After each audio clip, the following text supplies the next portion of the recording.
اعوذ باللہ من الشیطان الرجیم بسم اللہ الرحمن الرحیم السلام علیکم ورحمۃ اللہ وبرکاتہ۔ عرفات سے مزدلفہ کی روانگی۔ جب آفتاب غروب ہو جائے تو عرفات سے مزدلفہ روانہ ہو جائیں۔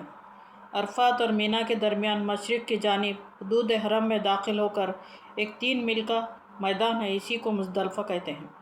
اسی میدان کی آخری حد پر ایک پہاڑ ہے جسے مشعر حرام کہتے ہیں۔ راستے میں ذکر و تسبیح اور تلبیہ کہنے میں مصروف رہیے۔ مزدلفہ پہنچ کر مشعر حرام کے آس پاس ٹھہرنے کی کوشش کریں، کیونکہ حضور پاک نے مشعر حرام کے پاس قیام فرمایا تھا، ورنہ حدود مزدلفہ میں جہاں بھی جگہ مل جائے بہتر ہے۔ عرفات سے مزدلفہ آتے ہوئے راستے میں بھی مغرب کی نماز نہ پڑھیں۔ یاد رکھیں، مغرب اور عشاء کی نمازیں آپ کو مزدلفہ میں ملا کر پڑھنی ہیں، اس لیے آپ کو عشاء کے وقت کا انتظار کرنا چاہیے۔ جب عشاء کا وقت ہو جائے تو مغرب اور عشاء دونوں نمازیں ایک ہی وقت میں اس طرح پڑھیں کہ پہلے مغرب کے فرض اور پھر عشاء کی نماز کے فرض ادا کرنے کے بعد مغرب کی سنتیں اور نوافل اور پھر عشاء کی سنتیں اور نوافل اور وتر ادا کر لیں، یعنی دونوں نمازوں کے فرضوں کے درمیان کوئی سنت یا نفل نہ پڑھیں۔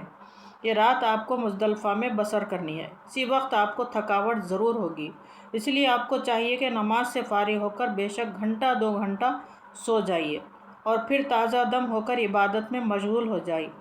یہ رات شب قدر سے بھی افضل ہے۔ اس رات کو نور الہی کی بارش ہوتی ہے۔ مزدلفہ میں رات بسر کرنے والوں کو رحمت الہی اپنے دامن میں لے لیتی ہے۔ یہ رات خوش نصیب لوگوں کو میسر ہوتی ہے۔ بہتر ہے کہ رات جاگ کر گزاری جائے، عبادت، ذکر، استغفار، توبہ اور درود شریف میں مشغول رہیں، نفل پڑھیں، رات بھر اپنے لیے، اپنے اہل و عیال کے لیے، اپنے والدین کے لیے بخشش اور صحت کرم کی دعا مانگیے۔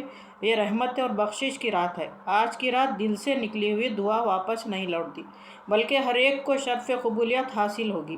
مزدلفہ میں ساری رات جاگنا افضل ہے، لیکن لیٹنا یا سونا منع نہیں ہے، مگر زندگی پڑی ہے سونے کے لیے۔ ایسی رات زندگی میں بار بار نہیں آتی۔ حضور پاک نے فرمایا کہ جو دعا عرفات میں امت کے لیے قبولیت سے رہ گئی تھی وہ اس رات میں مقبول ہو گئی۔ اس رات کا کتنا بڑا اعزاز ہے، کتنا بڑا مقام ہے۔ فجر کی نماز صحیح وقت پر صبح صادق ہو جانے پر ہی پڑھیں۔ جب تک فجر کا وقت نہ ہو جائے، معلم کے آدمی کے کہنے پر وقت سے پہلے وقت مان کر نہ پڑھیے جب تک فجر کا وقت نہ ہو جائے، کیونکہ وہ صبح کو مینا کی روانگی میں جلدی کرنے کی خاطر حجاج کو نماز سے فارغ ہو کر جلد تیاری ہو جانے کے لیے وقت سے پہلے ہی وقت ہو گیا کہنا شروع کر دیتے ہیں۔ آپ اس وقت تک نماز پڑھیں جب تک فجر کا وقت نہ ہو جائے۔ اس سے جھگڑا بھی نہ کریں، پیار سے سمجھائیں کہ حکومت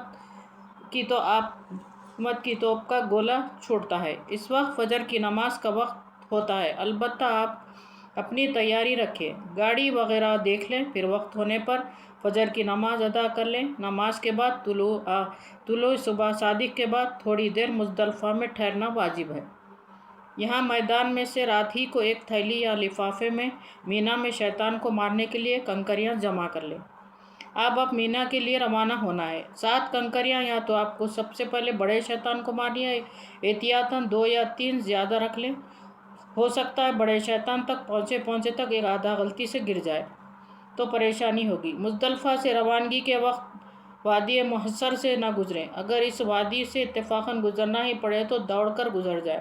یہ وادی محصر مزدلفہ سے خارج ہے۔ اس وادی میں اصحاب فیل پر عذاب نازل ہوا تھا۔ اس کو آج کل وادی نہار بھی کہتے ہیں۔ سعودی حکومت نے اس کے چاروں طرف خاردار تار لگا دی ہیں اور پیدل چلنے والے حاجیوں کو روکنے کے لیے اس سنتری بھی کھڑا رہتا ہے۔